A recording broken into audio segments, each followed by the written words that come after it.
Communication abruptly ceases. There is no explanation and no argument.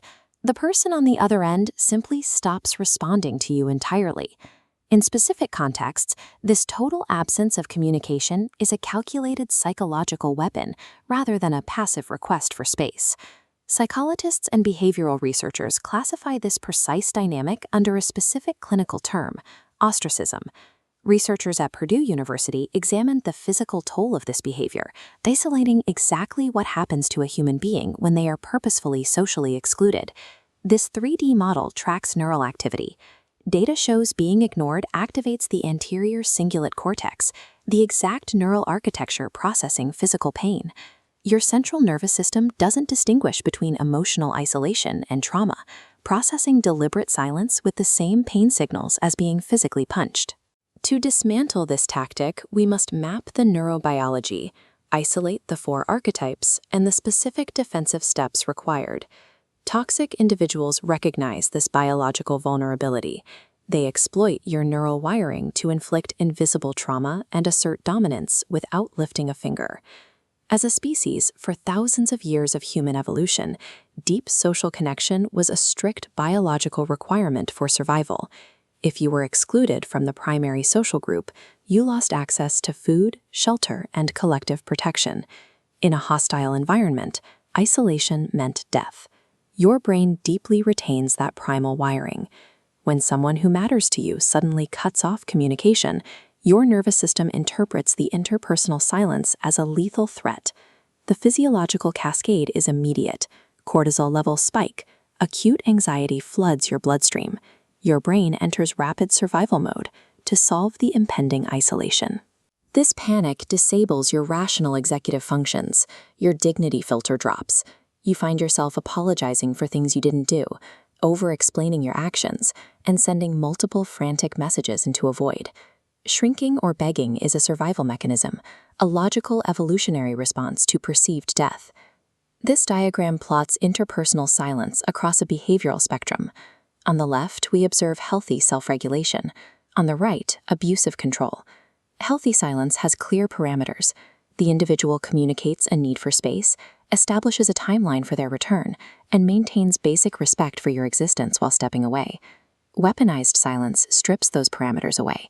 It arrives with zero explanation, erases you from the interaction, and acts as a punitive measure. The former eventually brings clarity and resolution to a relationship. The latter manufactures acute confusion, spiraling anxiety, and a deep sense of self-blame. The defining variable separating a necessary psychological boundary from emotional abuse is the user's explicit intent to control your behavior. To predict how a specific individual will run this behavioral loop, you must accurately diagnose their clinical archetype. The first is the conflict avoider. They lack the emotional maturity to process confrontation, defaulting to a severe flight response. Their silence is evasive, not malicious. The second is the punisher. They understand exactly how much silence hurts you, and they apply it deliberately to behaviorally train you into strict compliance. The third is the narcissist. For them, silence is a power move, used to devalue you and confirm their own absolute superiority in the dynamic. The fourth is the emotionally exhausted. This is genuine burnout, a temporary shutdown where the person simply has no cognitive resources left to engage.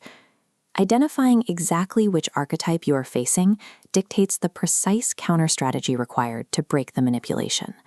In toxic dynamics, silence is rarely an isolated event. It is highly effective because it weaponizes the affection that immediately preceded it. This timeline charts a standard abuse cycle. It begins with a foundational period of intense affection and validation, establishing a high emotional baseline. Once that baseline is set, the pattern shifts. The sudden plunge into silence creates intermittent reinforcement, which generates a chemical addiction in your brain, while your cortisol violently spikes. Silence functions as bait, engineered to force the target into a state of pursuit. Every unanswered apology and unprompted text message provides the manipulator with psychological supply. They are observing the chase. And when a target begins to desperately chase, the entire interaction transforms into a deliberate, inescapable, enclosed control system. The primary defense against this tactic requires you to intentionally break the behavioral loop. You must refuse to chase. Your nervous system will scream at you to fix the panic, to reach out, and to offer whatever concession is necessary to restore the connection. You must resist that impulse. If you fail to hold your position, your pursuit behaviorally trains the abuser that their weapon works, guaranteeing they will deploy it against you again. Step 2 requires vocally naming the tactic. State clearly, out loud, that this person is using weaponized silence to punish and control you. Look at the neural data again. Naming the threat forces blood flow away from the amygdala's survival panic and actively engages the prefrontal cortex. This biological shift transfers your cognitive state. You move out of a primal reaction and into a position of detached clinical observation. Applying cold clinical logic directly counteracts the biochemical drive of the survival panic. Step 3 requires you to re-regulate your nervous system by intentionally filling the void left by the manipulator. Engage in external, grounding actions. Call a friend, focus on a complex task, or go outside. You must physically prove to your body that survival is entirely possible without their validation. Eventually, the manipulator will break their silence.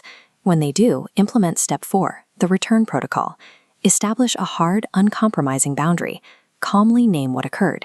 Tell them their withdrawal caused acute anxiety and that you require direct communication moving forward. Do not normalize their absence, and do not accept the blame.